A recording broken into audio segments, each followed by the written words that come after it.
asalaamaaleykum mbokk internet yi ñu amaat mbégte dalal kenn nga xamante ni citoyen sénégalais la waaye nag bokk parti Pastef nekk militant boo xamante ni depuis 2017 la engagé ci parti Pastef sëñ bi ñu ngi leen nuyu. ok ñu ngi leen di fay. rappelé ñu tur bi. maa ngi tudd Moussa Ba dëkk Guédiawaye bokk ci parti bi di Pastef di militer depuis 2017 nekk élément JPS. di leen fay nuyoo aussi di fay mboolem internet yi. Moussa Ba dafa mel ni yéen fan yi seen parti dafa yëngu de parce que ñu ngi leen di jiñ ay terrorisme ay force spéciale yow dafa mel ni da ngaa bokkoon ci est-ce que bokk nga manifestation 17 juin. waaw loolu am na man dañ bokkoon ci ñi nga xamante ni dañu jàppoon ci manifestation le 17 juin yi. waaw bokkoon naa ci. léegi bu ñu la jàppee ñu ban heure la ñu la jàpp ak fan la ñu la jàpp. waaw man ñu ngi ma jàppee côté Masalik Jinaan ay côté 16h 17h yooyu noonu waaw effectivement foofu la nu ma jàppee. waaw man dama doon manifester na bëtuwuma man je suis un manifestant yu ñu jàpp ma bokk ci 94 otages yooyu noonu man ci ñooñu laa bokkoon. waa monsieur Dia ñu ngi lay dalal fii ci Kéwoulo TV léegi ñu bëggoon xam yow bésu 17 juin ci yan conditions lañ la arrêté. waaw bon man dama jógee côté Centenaire ñëw ba côté Colobane fi nga xamante ne nii foofu la vieux boobu noonu laqee nekkoon man côté boobu la ñu ma jàppee d'ailleurs sax mënoon nañ ma bañ a jàpp mais bëggoon secourir kooku nga xamante ne nii dafa doon lakk. kooku moo tax ñu jàpp ma parce que mënoon naa échappé mais juste boo nekkee ci kanam bu nit ñi di daw bu ñu wëlbatikoo yow ci ginnaaw ngay nekk man loolu moo tax ñu jàpp ma te bu ñu ma jàppee aussi on m'a massacré là-bas on m'a maté dóor nañ ma gaañ nañ ma. c'est qui on kan moo la maté comme tu dis pour reprendre ton expression kan moo la dóor ak fan lañu la dóor. d'ailleurs man je ne dirais pas que c'est des policiers ñoo ma jàpp parce que ñi ma jàpp solo ñu woon uniforme. ñooñu ay nervi laa leen mën a tuddee ay nit ñu soxor ay nit ñu tekkiwul dara ñu nga xamante ne amuluñu benn njëriñ société bi ñooñu ñoo ma njëkk a jàpp d'abord duma yu metti palper sumay poche sàcc suma portable sàcc suma xaalis ba noppi daañ ñuy woowee ay rebelle léegi nag bi ñu jàppewee foofu noonu ci la ñu transporté ci oto policiers yi policiers yi aussi biñ ñu jàppee foofu laataa ñu ñoo yóbbu dañ ñoo dóor ci biir oto bi man am na benn waaju nga xamante ne nii j'en suis sûr et certain que ni kooku su ma ko xàmmee woon bu solul tenue dañuy rayante parce que moo ma def lii ci bët lii cicatrice bii ma am moo ma ko def ci bët ba noppi di ma tuddee rebelle waaw foofu noonu la demee. moom bi mu la taxé de rebelle yow naka nga réagir. dama gestu dama frustré ma xam ne man mii nii li ma tax a jóg bokkut ak daray rébellion moo tax bi mu waxee rebelle nga dama gestu nekk bul ma waxati rebelle man du ma rebelle je suis un manifestant mu jël liif bi rocci ko espèce de matraque la bu nga xamante ne nii comme rallonge la bi mu may dugal ci seen oto bi mu dóor ma ko seen digg ginnaaw léegi bi ma ko dóoree je ne pouvais plus bouger mënatuma tourner mënoo dama def dara ñu paqueté ñu ci biir oto bi fekkaat ñu foofu noonu duñu laaj suñuy articulation ngay joxe kudd yi ñu ciy dóor ngay joxe genoux yi ñu ciy dóor waaw ñun loolu jot nañ koo dund laataa ñoo yegg ci commissariat bi. nga xam ban commissariat lañ leen yóbbu bi ñu leen arrêté. waaw commissariat HLM lañ ñu yóbbu. fi ñu yóbbee commissariat HLM foofu aussi c'était pire metti woon na trop parce que comme ay sardine la ñu nekkoon dafa xat dafa xasaw dafa xeeñ ba noppi permettre ñu mën a woo suñuy mbokk pour wax leen ni ñun dañ ñoo arrêté foofu bi ñu jàppee vendredi fa la ñu nekk.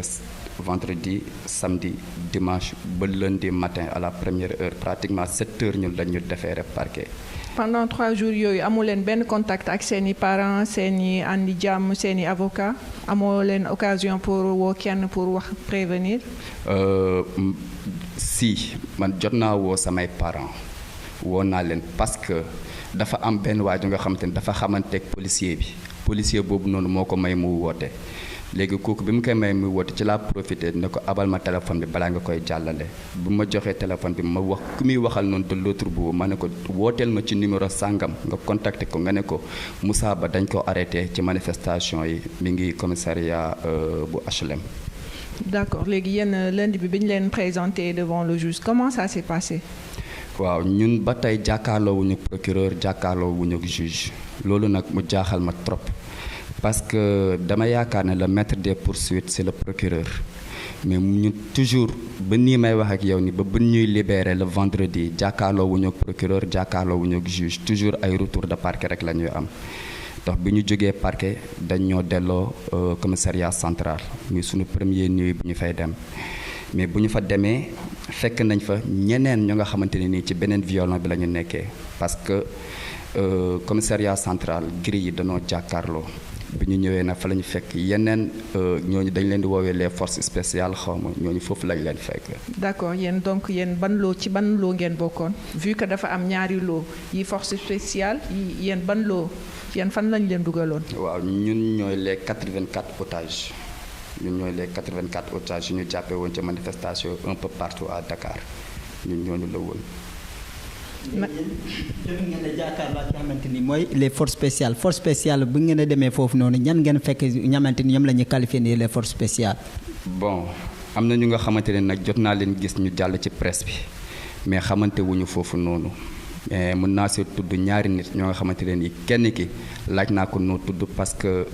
il s'appelle Rosario. kooku Rosario la tudd certes bu gisee suma kanam dina ma xàmmee kooku lu tax ma laaj ko nan la tudd. dafa am benn guddi benn fajar ñu ñuy delloo parquet bi pénitencier bi ñëwee ak garde bi daf pour mu wax waaje ni yow ñëwal nga taxawee nii wala déplacé wul daf ko xët ba noppi mbéj ko xëcc ko poñe ko léegi ci la Rosario ñëw ne ko yow amuloo droit ngay mbéj kii nii ci rek déplacé wul moom it mu yor loxoom ci biir grille xëcc ko poñe ko léegi bi ma gisee loolu noonu aussi tamit ma xam ne lii du yoon ma ne dinaa s'enquérir de la situation bi ñu defeeree parquet man leeruma woon ne sax dinaa dellusiwaat mais bi ñu dellusiwaatee commissariat central ba ñu tëdd ba guddi gi ci laa ko wax jàmbaar yow nan nga tudd mu ne ma Rosario laa tudd ma ne ko d'accord daañu xamante bu ñu génnee ci biti incha allah mais yàlla def na boobu ba léegi gisante wuñu amuñu benn contact awma numéro. maanaam Rosario nga fa xam mais est-ce que jot nga gis kii di François Mancabou. effectivement François Mancabou gis naa ko foofu noonu mais xaw ma woon turam xaw ma woon santam. boobu xaw ma kan mooy François Mancabou. mais bi mu fa nekkee il était mal portant il souffrait parce que tout le temps rek. mi ngi upp ba am na benn instant bu nga xamante ne nii génnee woon nañ ko ci violon bi yóbbu ko xam naa certainement moment boobu noonu dafa dafa doon yëg lu metti daal. bañ ko yóbbee quelque temps après ñu delloo si waat ko. waaw moom François Mancabou boobu noonu. maintenant thèse boo xamante ni est-ce que moom bu mu nekkoon si grille bi moom kese moo fa nekkoon wala am na ñeneen ñu fa nekk ak yéen tamit bi ngeen a nekk yéen kese la wala da ngeen a jaakaarloo. waaw bon moom François Mancabou nekkutoon moom kese. moom mu ngi fa nekkoon nag lu mu gàtt xam naa ne ñi mu nekkaloon foofu ne ëpp nañ une trentaine de personnes di inventer ay mensonges naan dafa jàpp ci grille yi di ci mbëkk loolu amul loolu bu amoon non seulement ñu fa nekkaloon duñ ko bàyyi mu koy def aussi tamit commissariat central foofu dafa am ay caméra yow même boo dee dugg ci biir violon bi chef de poste bi fa nekk écran yëpp moom mu ngi ko tiim boo defee nii boo claqué les doigts sax foofu day aw moo tax ma ne la loolu amul xaw ma nag fan la mbëkkee ay giré xaw ma fan la ñu amee ay image mais en tout cas di nekkul suma kanam la defee loolu noonu waaw. yéen sa dossier yi nga xamante ni dafa jëm si wàllu dañu laa torturé woon. bien sûr. dóor nañu ma saaga nañu ma saaga rek ci torture la bokk. saaga rek ci torture la bokk mais yemul ci saaga rek mais dóor. en plus tamit li ma gën a choqué avant ñuy ñëw sax ci commissariat central bi am na ñoo nga xamante ne ni ñooñu manifesté waanuñu mun naa si tudd ay tur am na benn waajoo nga xamante ne Sierra Leone la Moses Toka la tudd Moses Toka boobu noonu mooy awsa yuy yor ay ciseaux di dagg ay wee awsa yooyu noonu la kooku déggul français déggul olof bi ko waa HLM jàppee bëggoon ko laaj kooku xamul nu mu leen di tontu ñooñu mënuñoo communiquer ak moom man maa ñëw taxaw làkk ak moom anglais parce que j'ai des études un peu poussées du coup mën naa ko laaj yow nan nga tudd nan nga sant foo dëkk ban âge nga am ak looy liggéey yooyu noonu yëpp jotoon naa ko see laaj mu ne ma man Moses Toka laa tudd lii laay liggéey et tout ça am na benn waa ju nga xamante ni aussi tamit mi ngi tudd Mamadou Wuri Ba. Mamadou Wuri Ba kooku pël Fuuta la ba nga xamante ne ni pousse yu ñuy joxe ay pain mais pousse yu ñuy def mburu yi di wër kooku loolu lay yoroon mais bi manifestant yi dajaloowee di daw moom it mu tiit daw ànd ak gaay yi ñu taxañ ko boole ko suñu groupe kooku bi ko policiers yi jàppee dañ ko dóor xawma dañ ko sotti poudre lacrymogène yaram bi yépp a lakk yaram bi lépp moo lakk mënutoon sol yére yaram bi je te dis bien dafa brûlé ñor xomb kooku mënul tëdd durant lu ñu fa nekk yépp bopp bi lay samp comme booy sujjóot di julli samp jaune yi noonu lay tëddee di nelaw nii durant lu ñu fa nekk yépp ba bañ ñuy yóbbu commissariat central ak nit ñuy déféré parquet ak lépp waaw am na aussi tamit benn jeune homme boo xam te ne 13 ans la am mi ngi tudd Baye Zal Diouf wala Ndiaye kooku je l'ai couvert sous mon aile durant lu ñu nekk ci incarcération boobu noonu yépp ba ñuy nekk commissariat central HLM ba ñuy yóbbu central ba ñuy nekk parquet xam naa ne xale bii nii bu ñu ko defeere woon bu demoon rëbës kooku leneen la non seulement maa ngi jégalu ci kàddu gi mën nañ koo tëddee wala ñu koy def leneen ak leneen parce que xale bu ndaw la kooku bi ma ko laajtee ne ko yow da nga doon manifester daf ma ne man manifester wu ma ne ko kan nga dëkkal Dakar fii mu ne ma sama maamam bu jigéen bu nga xam te ne gerte caaf lay jaay papaam mi ngi Touba yaayam mi ngi Touba ma ne ko yow lan ngay liggéey da ngay jàng mu ne ma jànguma damay liggéey ma ne ko lan ngay liggéey mu ne ma je suis un laveur de véhicule raxaskatu oto la te xale bu ndaw am 13 ans léegi bi gars yi dooree lacrymogène yi ful yi daw moom it mënut a nooyee lacrymogène mu ànd ak ful yi daw ñu taxañ ko boole ko suñu groupe aussi di bëggoon naa ko aussi dénoncer fortement nekkul ku ñu gis ku nekk rek manifestant nga moo tax bu ñu ñëwee ba commissariat central tëddin bi dafa metti woon imagine toi nga jàpp ay plus de 94 personnes boole leen ci benn néeg mënuñoo gis nga boo tëddee la nuit sa bopp boo ko yëkkatee nga ne xaaral ma ko jéem a xool naka la gaa yi tëddee booy tegaat sa bopp nii ci kaw nit nga koy teg ngay jóg di dox ne xaaral ma dem sawi foo teg sa tànk ci kaw nit nga koy teg da ngay jékki-jékki tëdd ba guddi dégg ku ne ayaa yuuxu fekk dañ koo joggi ñu mel ne ay saatin condition yu inhumaine la ñu nekkoo woon muy commissariat central bi ba noppi bu ñu tëddee guddi nag kañe yi day génnee fu nekk kañe yu toll na ni pënu oto ay kañe yu ponkal ñooy ñëw di traversé foofu noonu nga leen di gis ci biir commissariat central bi li may wax ni nit ñi mën nañ koo seede ndax damay def confession sincère dinaa si wax lu àq dinaa si wax sama xàqulaay taala li may wax ni sosuma si inventé wu ma si lii mooy lu ñu dund muy la réalité. d'accord lii yi xamante ni yooyu nga indi nii pour lan la. lii dafa nekk ci mars 2021. am na image bi circulé souvent day bokk ci jëngalu ngeen jégal ma mën naa tudd yenn télé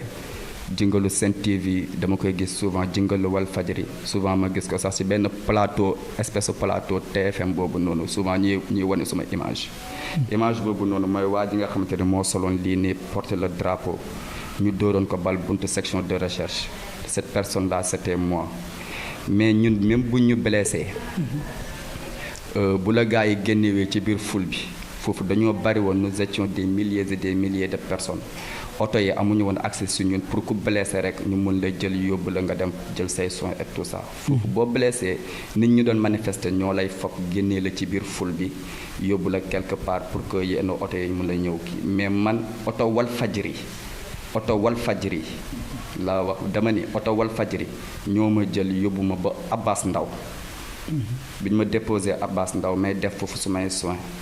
ñoom ñu ñëw gaare seen oto bi ci buntu hôpital Abbas Ndaw bi. ñan ñooy ñoom. ñoom mooy policiers yi laay wax. j'accuse la police ñoom laay wax. ñoom dañuy ñëw taxaw ci buntu hôpital bi bu ñu taxaw ci buntu hôpital bi certainement xam ne ñi blessé ñii ñëpp ay manifestants lañu léegi boo génnee rek dañ lay jàppaat dugaat laa leen seen biir oto boobu noonu seen puus mu tàkk boobu noonu. loolu moo waraloon ma indi lii nii muy mars 2021.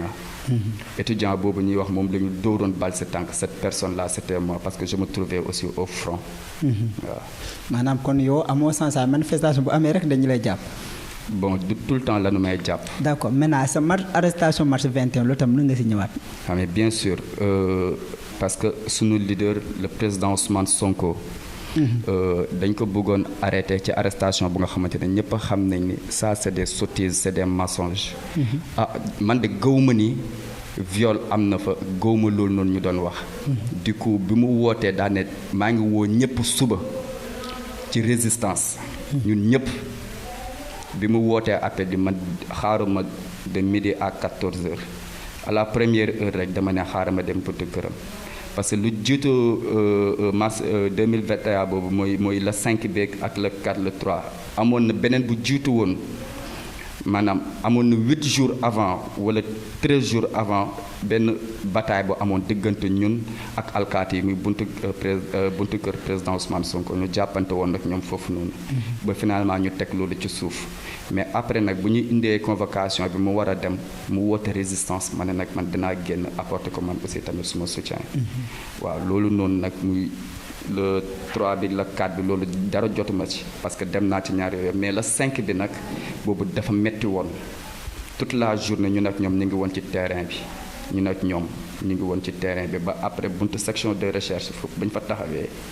fa la gars yi commencé jeexal nañ seen lacrymogène ñoom amatuñu lacrymogène ñoom gendarme yi commencé di replier mais bi ñuy replier ay balles blanches la ñuy dóor léegi nag man je portais mon drapeau mais comme que maa ngi yor drapeau bi ne yor naa beneen loxo aussi tamit damay far xeer de sànni aussi du coup bi loolu amee ñoom xam nañ ni kii nii dafa dëgër bopp dóor nañ lacrymogène ba sonn mënul replier mënul arrière mënul def dara mais jege woon naa leen parce que lu gën a gàtt ay 15 mètres doxutoon suñu diggante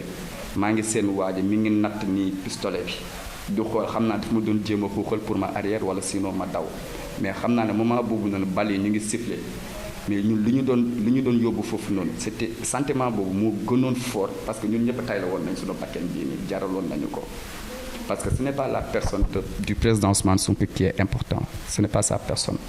lan la woon mooy démocratie lan la woon li ñu galvaniser woon pour ñu dem foofu noonu c'était autre chose loolu moo gën a énorme la personne du président Ousmane Sonko. ndax boobu ñu dóoral la si bal si tànk bi. ci lañ ma dóoral bal si tànk waaw. léegi président Sarr bi macha allah ça s'est correctement passé. waaw maintenant moom sant yàlla bu baax a baax a baax. monsieur Dia ci plateau bi gis nañ ne yaa ngi monsieur Ba que yaa ngi yore pancarte bu ñu bind Guédiawaye réclame la libération de Amidia. est-ce que mën nga ñu ñëwaatal tuuti sa relation ak la dame Amidia. ak lan moo waral soutien bi nga ko bëgg a apporter. waaw ñun ñu ngi koy gën a woowee sax bàjjan Nadi ñun ñu ngi koy gën a woowee bàjjan Nadi ñun mag la ñu xam ko ci une dame très sainte une dame pieuse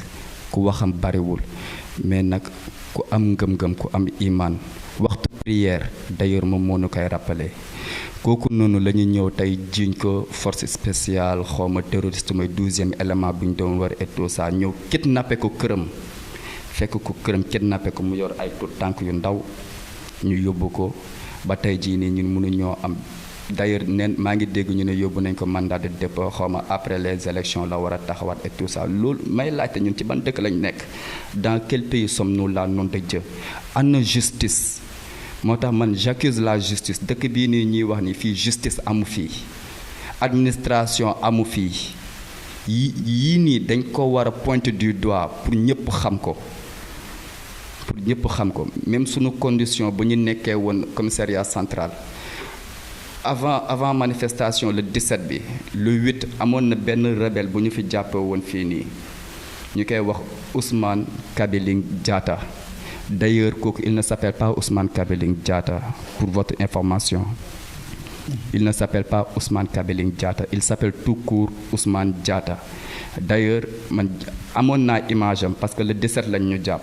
te kooku le 17 fekkoon na ko mi ngi ci biir violon bi mais avant le 17 image am publié woon nañu ko ci réseaux sociaux yëpp ba ñu ne kii mooy la fameux rebelle bi nga xamante ne moo ñu waroon infiltrer. procureur man ma lay xamal ni yow bëggaloo ñu jàmm. Sal Macky moom ci boppam bëggaluñu jàmm kooku bu ko leeroon bu ñëwee dañuy boom wala day boom le président Ousmane Sonko wala leader yi da ngeen koy bàyyi mu yegsi donc li ngeen di wax du dëgg Ousmane Diatta man côtoyé naa ko ba ñu nekkee ci biir violon bi côtoyé naa ko pour am ci moom information parce que bi ma ko gisee dama ko ne Ousmane Kabiling Diatta wuyuwuma ma ne ko Ousmane Kabiling Diatta wuyuwuma mais le lendemain ba ñuy déférer parquet ku si nekk dañuy woo sa tur pour nga mën a wax présent mais bu ñu nee yegsee si moom dañu ne Ousmane Diatta ci laay doog a xam ne moom la moo tax dans la soirée bi ñu ñëwee ba ñu delluwaat ci violon bi dama ñëw rapproché ko dend ak moom ma ne ko mais grand yow lan ngay def fii mu ne ma est-ce que yaa ngi suivre information yi ci biir semaine bi ma ne ko si maa ngi koy suivre man je suis les informations quotidiennement ce qui se passe dans le pays mu ne ma déggoo rebelle ma ne ko si maa ngi dégg rebelle mu ne ma man la ma ne ko ah yow yaay Ousmane Diatta mu ne ma ne ko démb woo naa la si sa tur pourquoi wuyu woo ma mu ne ma nii mu def ma signe ci caméra yi mu ne moom du mun a wax foofu noonu mais am nañ ay échange yu ñu jot a échange parce que fanaan nañu benn guddi fanaan ñu ñaari guddi fanaan nañ fa lu mu gàtt gàtt ay ñeenti guddi man ak Ousmane Diatta ak les 94 otages de Salmaki du coup ci laa ko laajte ne ko nag dama bëgg nga waxtaan ak man ce qui s'est passé réellement lan moo xew mu ne ma moom rebelle la woon déglu bu baax temps bi ma ko conjugué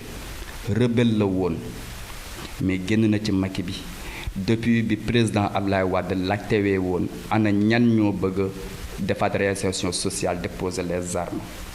moom ci la déposé woon armes yëpp ñoo fii nii d'ailleurs am na ay terrain yi ñu doon joxe jaxaay et tout ça affaire yooyu noonu moom ci ñooñu la bokkoon ñu waroon wutal liggéey xam nga et tout ça du coup nag bu Salmaki ñëwee dafa dagg loolu noonu yëpp loolu moo waral moom amu fi liggéey amul fu mu dëkk mu delluwaat ci àll bi muy Casamance mais ba mu demee Casamance taxul mu delluwaat ci rébellion bi mais dafa nekkoon ci ay toolam di liggéey mais chaque approche événement da doon ñëw fii nii di jënd ay xar ak ay nu mu tuddati ay fëgg jaay bu ñëwee comme benn bal bu dajjeekoo nii day ñëw jël ci bal yi affaire bu delluwaatee village di jaay et tout ça moom wax na ma ci làmmiñu boppam moom Ousmane Diatta nee na jaar na Mbirkilaan xaw ma Kaffrine en tout cas Kaolack la jaar Mbirkilaan xaw ma Kaffrine Kaolack waaw l'essentiel jaar na foofu bi mu jógee foofu aussi jaar na Mbour bi mu jógee Mbour ci la ñëw Dakar dégganteeg benn xaw ma cousin wam la xaw ma jarbaatam la je ne sais plus léegi bi mu dégganteeg moom ñu waroon ànd xaw ma hôpital xaw ma daal fan la ñu war a wax fan je me souviens plus